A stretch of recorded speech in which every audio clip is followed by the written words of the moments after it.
Olá, alunos, tudo bem? Professor José Luiz falando. Sejam todos muito bem-vindos a mais uma videoaula da disciplina de Bioquímica Clínica para os alunos do curso de Farmácia.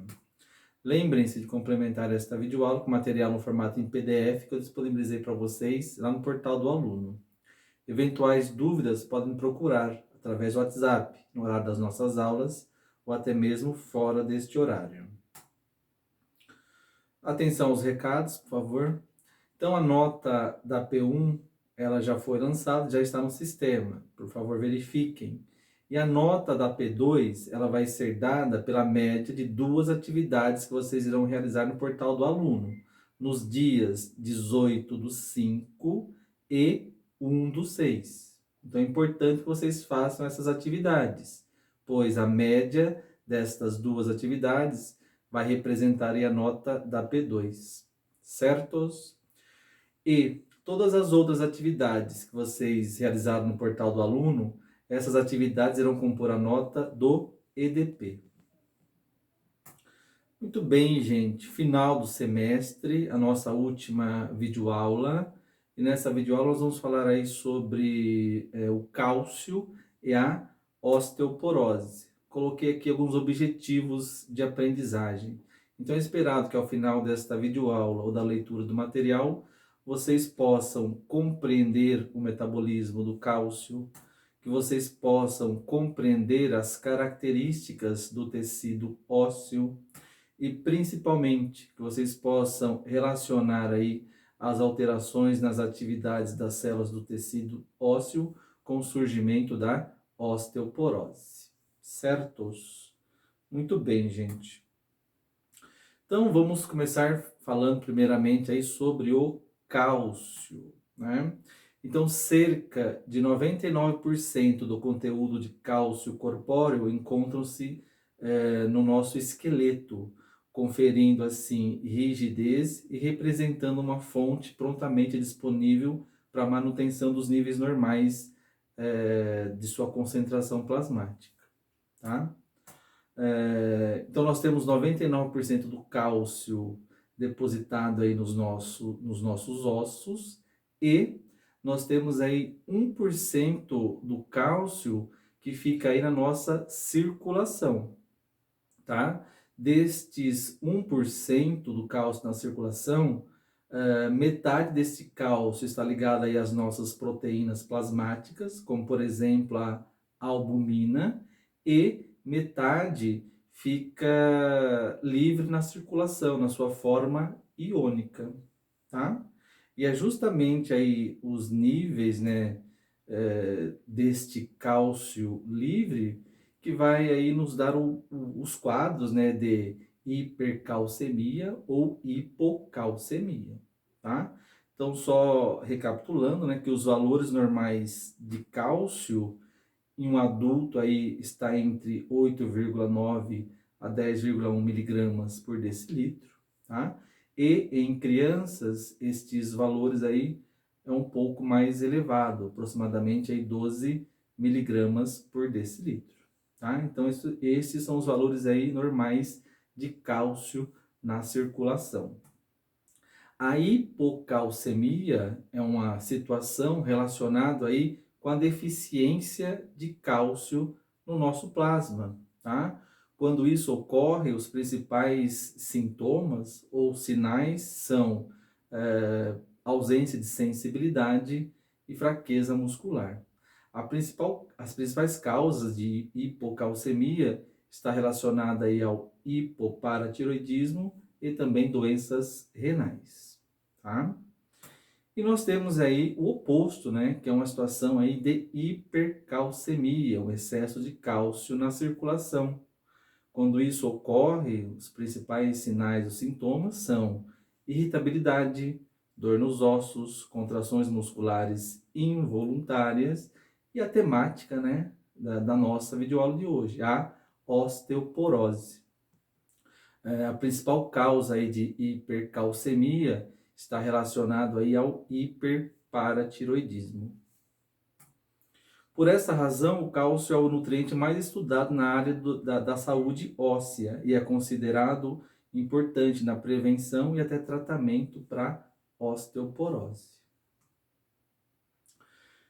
Então, o cálcio, né, é um dos principais íons, né, do fluido extracelular, e outras funções relacionadas aí ao cálcio diz respeito aí à transmissão de impulsos nervosos, regulação da contração e relaxamento muscular, participação de reações químicas essenciais aí ao nosso organismo, e uma das funções, né, essenciais do cálcio diz respeito aí ao processo da coagulação sanguínea, que, como nós vimos em videoaulas passadas, né, o cálcio, né, é um dos fatores relacionados aí à coagulação do sangue. Certos? Muito bem, o que mais? E o metabolismo do cálcio, ele vai ser aí regulado, ele vai ser mediado principalmente por hormônios, como a calcitonina e o PTH, o hormônio da paratireoide.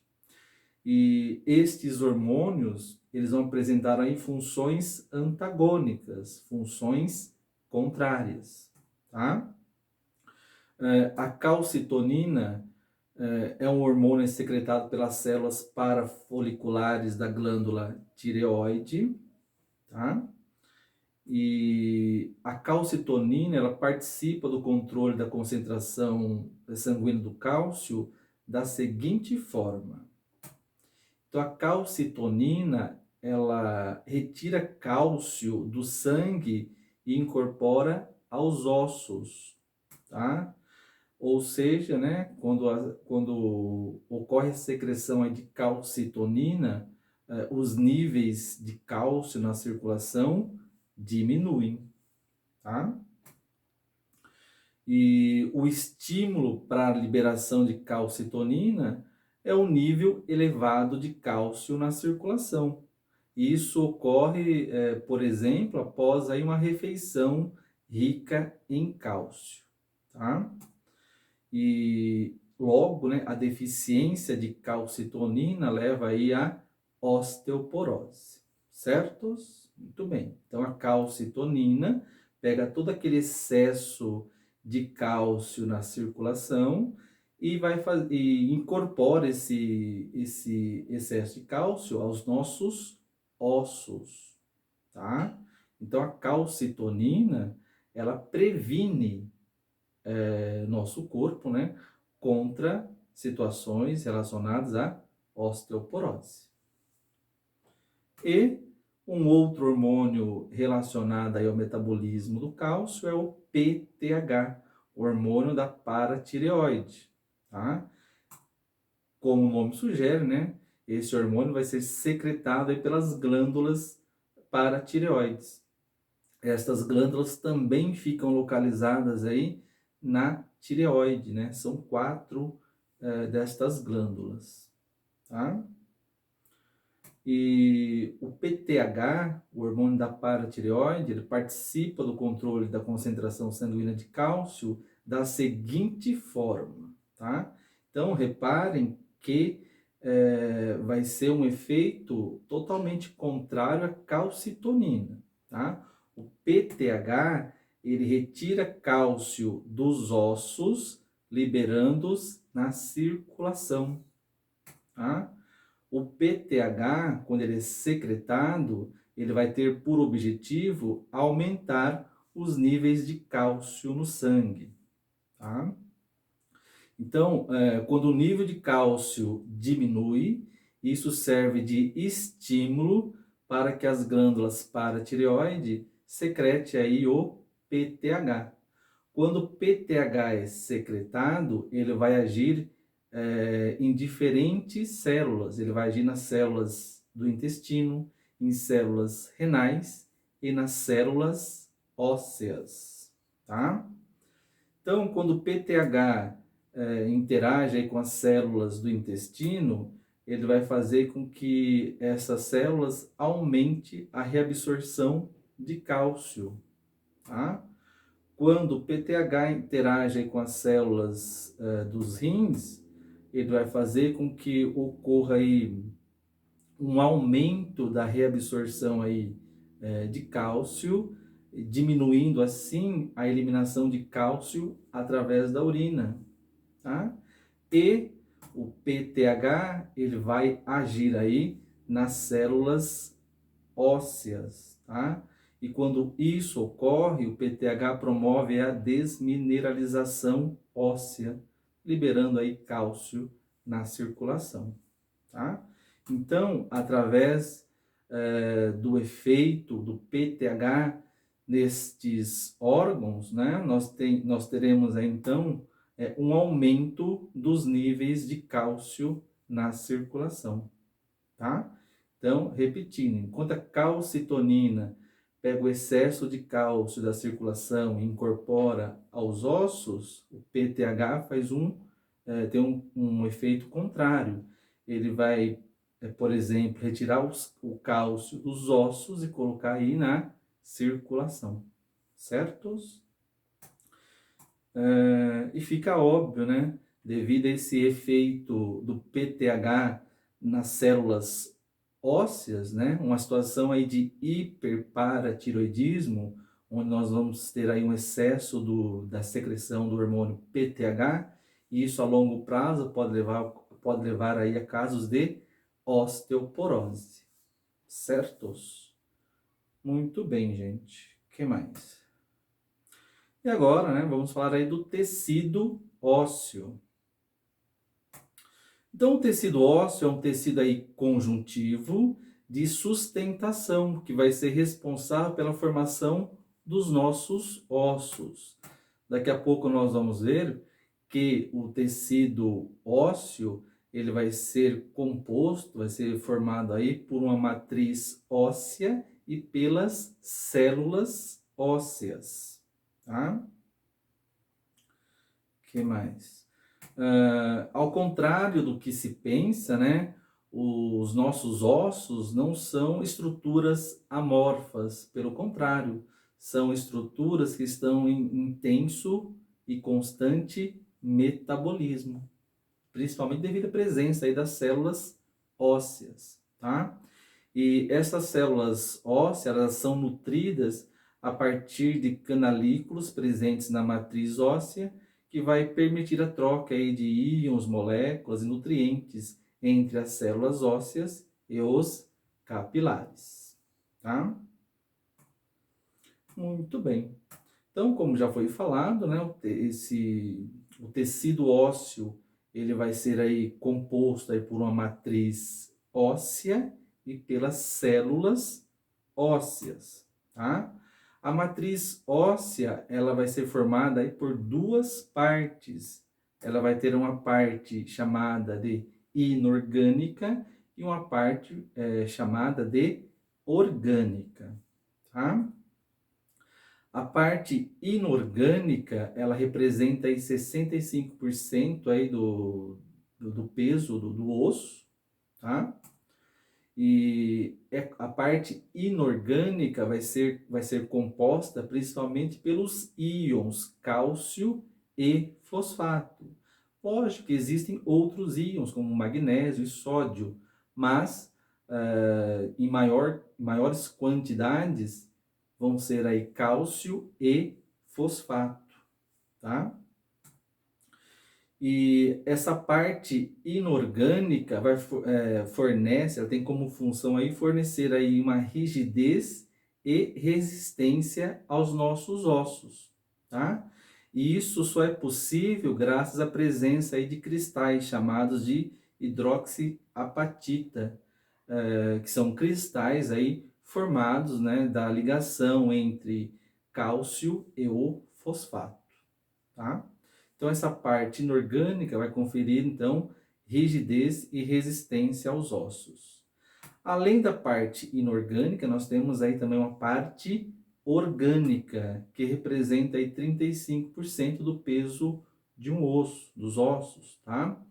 E a parte orgânica, ela é composta principalmente por colágeno tipo 1, tá? Colágeno é uma proteína estrutural, tá? E, lógico, nós temos outras proteínas, né, como os proteoglicanos e glicoproteínas, tá? Mas o principal componente orgânico é o colágeno do tipo 1, tá? A presença do colágeno vai fornecer uma flexibilidade aos ossos, tá? Então, só para vocês entenderem, se os nossos ossos fossem constituídos apenas pela parte inorgânica, os ossos seriam mais suscetíveis aí a fraturas. Esse revestimento de colágeno existente nos ossos vai fazer com que os ossos aí sejam mais resistentes e, principalmente, sejam mais flexíveis, tá? Muito bem. Então, nós temos aí a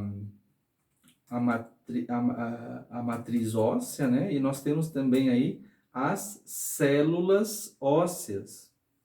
As células ósseas vão ser aí formadas aí pelos osteoblastos, osteócitos e pelos osteoclastos, tá? Então, são as células presentes no tecido ósseo. Vamos lá, então. Os osteoblastos são células mononucleadas, tá? De acordo com o esqueminha que tem aí no material de vocês. São células jovens responsáveis pela produção da matriz óssea orgânica, ou seja, os osteoblastos são responsáveis pela formação do osso, tá? E nesse processo, né, quando o osso está sendo formado, nesse processo, cálcio e fosfato, né, são incorporados, são armazenados dentro dos ossos, tá? Então, os osteoblastos são células responsáveis pela formação dos nossos ossos. Os osteoblastos, quando eles ficam maduros, eles recebem o nome de osteócitos, tá? Então, os osteócitos são células maduras derivadas dos osteoblastos. Ele vai ajudar aí a manter a integridade da matriz óssea, tá? E um outro grupo aí de células bastante importantes são os osteoclastos, que, como é mostrado aqui no nosso desenho, né, são células polinucleadas. Os osteoclastos são células que produzem substâncias que digerem e dissolvem estruturas ósseas velhas, tá? Então, repetindo, osteoclastos são células responsáveis pela dissolução do osso, pela destruição óssea, tá? Este processo é chamado de reabsorção óssea, tá? Então, quando vocês ouvirem falar aí o termo reabsorção óssea, significa aí a ação dos osteoclastos, que estão produzindo substâncias que estão digerindo, dissolvendo aí estruturas ósseas, tá? A reabsorção óssea, ela é responsável pela remodelação dos nossos ossos, ou seja, possibilita que os ossos se adaptem às necessidades do corpo de cada indivíduo, tá? Quando ocorre esse processo de reabsorção óssea, né, de destruição dos ossos, cálcio e fosfato são liberados na circulação, tá? E nós temos,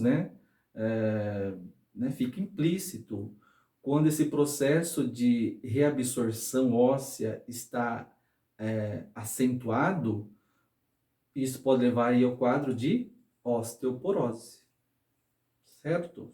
Muito bem, gente. Então, a homeostase do tecido ósseo, ela vai ser mantida principalmente pelas células ósseas, que são os osteoblastos e os osteoclastos, tá? Só relembrando, né, recapitulando, os osteoblastos são as células responsáveis pela formação dos nossos ossos, ao passo que os osteoclastos são células responsáveis aí pela dissolução óssea, processo chamado de reabsorção óssea. Então, como foi falado, né, o tecido ósseo ele não é amorfo, ele está em constante metabolismo, tá? E essa homeostase do tecido ósseo vai ser mantido por essas duas células, osteoblastos e osteoclastos. A atividade dessas células deve estar em equilíbrio, tá? Muito bem. E, por exemplo, né, quando nós temos uma atividade maior aí dos osteoclastos, né, quando nós temos uma atividade maior da dissolução óssea, da reabsorção óssea, a principal doença aí que surge é a osteoporose. A osteoporose é uma doença caracterizada por uma diminuição da massa óssea e uma deterioração da arquitetura do osso, levando aí a fragilidade desses ossos e aumentando aí o risco de fraturas. Tá? Então aqui de novo no nosso esquema, então na osteoporose o osso aí perde a sua densidade, né? A sua massa óssea. O osso ele fica mais poroso, né? Dando nome à doença, né? Osteoporose. Presença aí de grande porosidade aí dentro do tecido ósseo, tá? Então isso deixa o osso mais suscetível a fraturas. E a fisiopatologia da osteoporose está associada aí a uma maior atividade dos osteoclastos. Repetindo, né? Células responsáveis pela dissolução óssea. Fenômeno esse chamado de reabsorção óssea. E a osteoporose, né, ela pode ser classificada em 3 tipos, né? Tipo 1, tipo 2 e secundária. Tá? A osteoporose tipo 1 é a principal causa de osteoporose em mulheres. Isso ocorre devido à diminuição dos hormônios femininos, de estrógenos, tá? E a deficiência de estrógenos, ela vai promover aí uma maior atividade das células dos osteoclastos, tá? As células responsáveis pela dissolução óssea. Então, essa é a osteoporose tipo 1. A osteoporose tipo 2, também chamada de osteoporose senil, ela está relacionada, né, ao processo natural do envelhecimento. Então, ela vai ocorrer devido à deficiência crônica de cálcio, aumento da atividade do PTH, diminuição da síntese óssea e aumento aí da dissolução óssea, tá? E a osteoporose tipo 2, ela vai afetar aí homens e mulheres a partir dos 65 anos, tá? E nós temos também aí a osteoporose secundária, que vai ser causada aí pela presença aí de outras doenças, como por exemplo, doenças inflamatórias, como a artrite reumatoide, tá? Doenças endócrinas, como distúrbios hormonais, como por exemplo, né, o hiperparatiroidismo, obesidade, diabetes, doenças das glândulas suprarrenais, tá? Doenças inflamatórias intestinais, que de alguma maneira, né, diminui aí interfere na absorção do cálcio, tá? E até mesmo osteoporose provocada pelo uso de medicamentos, como os glicocorticoides, imunossupressores, heparina, quimioterápicos, tá? Além de a osteoporose pode ser causada também pela presença aí de anorexia nervosa, né? Onde a dieta como um todo, né? Os nutrientes da dieta vão estar todos comprometidos, dentre eles o cálcio, né? E doenças renais, da insuficiência renal, os rins, né, não conseguem mais absorver aí, o cálcio, por exemplo, tá? Então, a osteoporose secundária vai surgir aí de diversas, pela presença de outras doenças. Fatores de risco relacionados à osteoporose. Então, a osteoporose, ela também é uma doença de caráter multifatorial, onde nós vamos ter a presença de fatores genéticos, mais os fatores ambientais, que vão formar aí o fenótipo, né? Vão caracterizar aí a doença, tá? E, de maneira geral, né, os principais fatores de risco, né, genéticos e ambientais são, né, o sexo feminino, então a doença mais comum aí nas mulheres, tá, principalmente após a menopausa. A idade avançada também é outro fator de risco. Precocidade do início da menopausa, e também aí a hereditariedade, ou seja, a presença da doença na família, tá? E os principais fatores ambientais relacionados à osteoporose estão relacionados com erros nutricionais, uma dieta, né, com baixa ingestão de cálcio, uma baixa exposição ao sol, né, para a produção de vitamina D, uma ingestão exagerada de café. Então, a cafeína, ela promove a perda de cálcio através da urina, tá?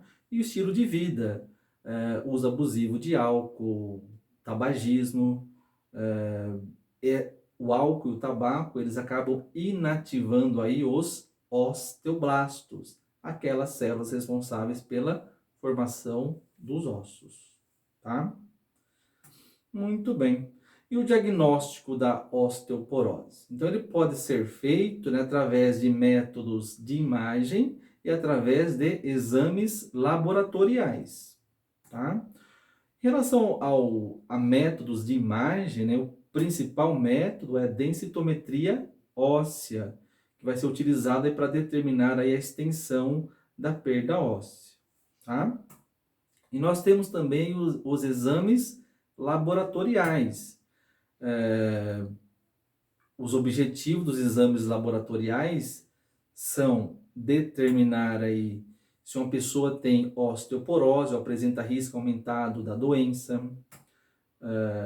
se uma pessoa está na menopausa, se uma pessoa tem deficiência hormonal ou se a pessoa tem alguma doença que aumenta aí a perda óssea, tá?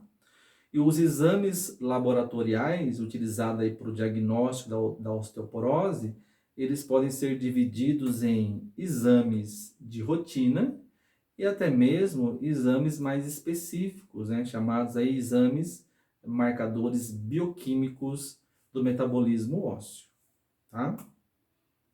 Entre os exames de rotina, nós temos aí a dosagem de cálcio, né? Cálcio total ou cálcio iônico. Esse é um exame solicitado aí para todo paciente com suspeita ou diagnóstico da osteoporose, tá? Vai confirmar aí os valores de cálcio no nosso sangue, né? Nós temos aí o exame aí da vitamina D. A vitamina D, ela pode provocar uma queda na absorção aí do cálcio, tá? O exame do hormônio da paratireoide. Esse exame é solicitado para pesquisar aí o hiperparatiroidismo, tá? O exame do folículo estimulante, que é um exame solicitado aí para identificar a menopausa. O exame da testosterona, solicitado para verificar a presença desse hormônio em homens, tá? E também aí o exame para dosagem de fósforo, tá? Esse exame é útil na avaliação de doenças do metabolismo do cálcio, relacionado aí com a má absorção deste íon, ou é um exame, peraí, deixa eu ler aqui de novo. O fósforo é um exame útil na avaliação de doenças do metabolismo do cálcio, relacionado aí a má absorção ou insuficiência renal, tá? E até mesmo aí o exame de creatinina, que é um exame solicitado aí para avaliação da função renal, certos? E também um exame de rotina bastante utilizado é este chamado aí de exame cálcio urinário em 24 horas, tá? Este exame reflete o cálcio ingerido absorvido, metabolizado pelo osso e eliminado do organismo, tá? Muito bem. E nós temos também, né, os exames marcadores bioquímicos do metabolismo ósseo. E normalmente, né, como o processo de formação óssea estreitamente ligado à reabsorção óssea, os marcadores bioquímicos do metabolismo ósseo estão em equilíbrio. Então, uma pessoa sadia, esses marcadores bioquímicos, eles vão estar em equilíbrio. Nenhum vai se sobrepor ao outro, tá? No entanto, na osteoporose, os marcadores bioquímicos da reabsorção óssea, né, da dissolução óssea, estarão aumentados em relação aí aos marcadores bioquímicos de formação óssea, tá? E de maneira geral, os marcadores bioquímicos, eles são utilizados tanto para o diagnóstico quanto para o tratamento da osteoporose, certos? Em relação aos marcadores bioquímicos da formação óssea, que vai medir aí a atividade dos osteoblastos, nós temos aí a dosagem da fosfatase alcalina óssea, tá? A dosagem da osteocalcina, que é uma proteína secretada pelos osteoblastos, tá? E a dosagem do propeptídeo de colágeno tipo 1, que na verdade é um precursor aí do colágeno tipo 1. Este é o principal marcador aí da formação óssea, tá? Então, esses são os principais exames utilizados como marcadores bioquímicos da formação óssea. E nós também temos os marcadores bioquímicos da reabsorção óssea, né? Que vão indicar aí uma dissolução dos ossos, que vão refletir, na verdade, a atividade dos osteoclastos. Então, nós temos aí a dosagem do telopeptídeo C, ou CTX, tá? Só para contextualizar, né? Esses telopeptídeos são fragmentos de colágeno tipo 1 que são liberados na circulação, devido aí à grande atividade dos osteoclastos, tá? Então, eles podem ser aí dosados, tá? E nós também temos aí o telopeptídeo N, né, ou os NTX, que são os mesmos fragmentos de colágeno tipo 1, tá? São liberados na circulação devido à atividade dos osteoclastos. A diferença, né, entre o CTX e o NTX é que os NTX eles podem ser dosados através da urina, tá? Então, através desse exame, né, dá para a gente visualizar, né, indicar aí um surgimento precoce da osteoporose, tá? O que mais? Hidroxiprolina, que é um aminoácido, né? Níveis elevados na urina também aí estão bem relacionados aí com a osteoporose, assim também como interligadores do colágeno, que são fragmentos de colágeno, tá? E níveis elevados desses fragmentos de colágeno na urina também são bastante sugestivos aí para osteoporose, certos? Muito bem, gente. Então, essa é uma visão geral aí do metabolismo, da bioquímica, né, relacionada aí ao metabolismo do cálcio e a sua relação aí com a osteoporose, certos? Muito bem, tem algumas questões no portal do aluno, né? Por favor, façam. Boa noite.